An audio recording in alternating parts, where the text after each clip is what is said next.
The first time Eliza Morren saw the murder, it wasn't a dream. It came like a seizure while she was tending to her rosemary plants just before dusk. One moment she was watering the soil, and the next, her knees buckled, breath caught in her chest. The world blurred into red. In that vision, a woman screamed, not with surprise, but betrayal. There was blood on her face, streaking down from her temple. Her lips moved, but no sound came. The scream was silent. Behind her, a crow perched on the windowsill, its black eyes watching with almost human recognition. And there, gleaming like fate, was a sapphire pendant hanging from her neck. Tear-shaped, delicate, cold. The vision faded as quickly as it came. Eliza collapsed to the grass, gasping like she'd been pulled from underwater. For a moment, she wept. Not out of fear, but exhaustion.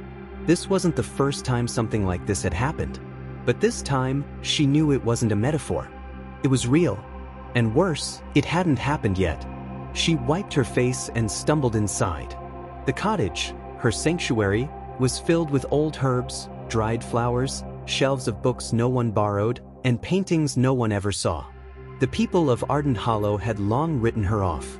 A village of just a few hundred souls, where gossip clung tighter than family, and superstition ran deeper than religion. She was 27 now. An outsider. A relic of old whispers and too many uncanny moments. They called her a witch. It hadn't always been this way. At 20, she had been engaged to Milo Grafton. They'd fallen in love over medical textbooks and late-night granola bars at the university library. Milo made her believe she could live in the real world. That her visions were just odd dreams, things she'd grow out of. Then came the dormitory fire. 12 girls. Eliza had escaped without a single burn. But her journal, recovered from the ruins, held a nightmare she'd written the night before. Details eerily close to how it unfolded, down to the exit that collapsed and the scent of melted plastic in the air. Milo pulled away. Her professors told her to seek help. The media called it a tragedy. Ardent Hollow called it her fault. She dropped out. Disappeared into the family cottage left to her after her grandmother's death. No phone. No internet. Just the woods. And the whisper of things unseen. And the visions never stopped. The vision haunted her for days. She couldn't rest. She couldn't ignore it. The woman in the vision, it had to be Grace Holloway. Grace was 22, the mayor's daughter. Beautiful, proud, clever. Eliza had seen her once at the harvest fair, dancing barefoot near the bonfire, sapphire necklace catching the light. The same necklace now scorched into Eliza's memory. She painted it. For 2 days straight, she didn't eat, didn't sleep, just painted. When she was done, the image on the canvas matched the vision exactly. Blood, betrayal, the crow, and the pendant. It was a warning. She wrapped the canvas in burlap and walked 5 miles to the sheriff's station. Sheriff Lane Cartwright didn't believe in visions. He believed in evidence. He stared at the painting for a long time, his eyes flickering between concern and disgust. And this is supposed to be what? Art therapy? It's a warning, Eliza whispered. She's in danger. This is twisted, Eliza. She'll die if no one listens. He didn't arrest her. But when word got out, the town turned uglier than ever. Murder witch at it again. She's cursing the mayor's daughter now. Better keep the kids away from her. But Grace? She laughed it off. She's crazy, she told friends. And probably lonely. She still wore the necklace, until the day it disappeared with her. Grace Holloway was last seen near the cliffs. Her phone was found beneath the old oak tree. Screen cracked. No sign of a struggle. Just silence. Sheriff Lane came back to Eliza's door, rage in his face, hand on his sidearm. You said she'd die. If you're involved. I warned you. I should have locked you up. She went with him willingly. They searched the cliffs, the woods, and the deserted barn near the Holloway estate. Ty-T was the dog that found her. Beneath the hay, barely breathing, broken ribs, blood on her face, the sapphire necklace clenched in her fist. She was alive, but just... Eliza stood outside as they pulled Grace from the wreckage. She saw the crow again, perched above the door. Watching. It let out a low, echoing caw, then vanished into the dusk. The firelight in the distance seemed to flicker with an intelligence. That night, Eliza dreamed again. Not of one victim, but two. 2 weeks passed.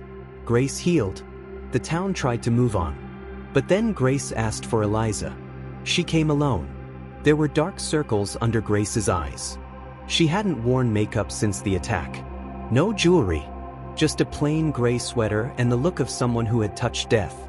"They say you saw it coming," she said. "I did." "Then why didn't you stop it?" Eliza hesitated. "Because I didn't know how. I never do. I just feel when the veil is thinning." Grace didn't answer right away. Then she said, "I remember a figure in the barn. Watching. I was nearly unconscious. But I saw you were standing in the shadows.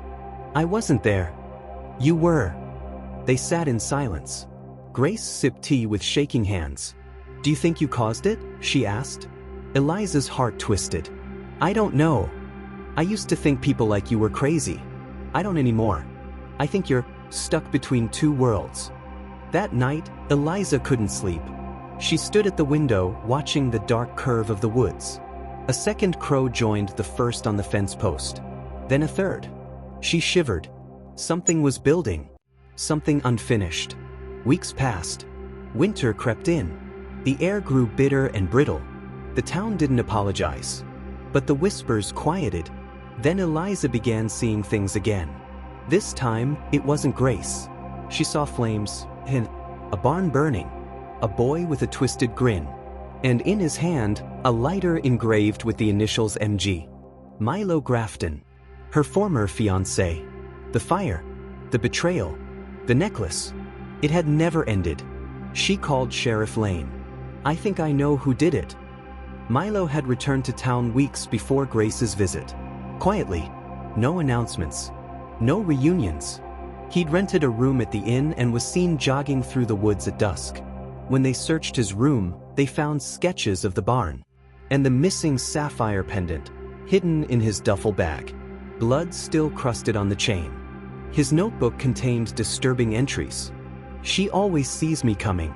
I wonder if she dreams of me still. I wonder if she hears them too." The news shook Ardent Hollow. It wasn't the witch who brought death. It was the boy next door. The town owed Eliza an apology. They never gave it. One morning, weeks after Milo's arrest, Eliza opened her journal to find a message she never wrote. "The next one won't be saved." And outside her window, the crows were gathering again. Watching. Waiting. And this time, they weren't alone. From the woods, something else watched with them. Tall, indistinct, and humming like electricity beneath her skin. She wasn't sure if it was human, but it knew her name. What if Eliza didn't just predict the deaths, but anchored them to reality by witnessing them? That would mean she isn't a seer, she's a conduit. What if the visions aren't warnings, but invitations? Then Eliza isn't just watching horror. She's being recruited into it. Why does the veil only thin around her? And who decides what she sees? Maybe the veil doesn't choose her. Maybe something behind it does.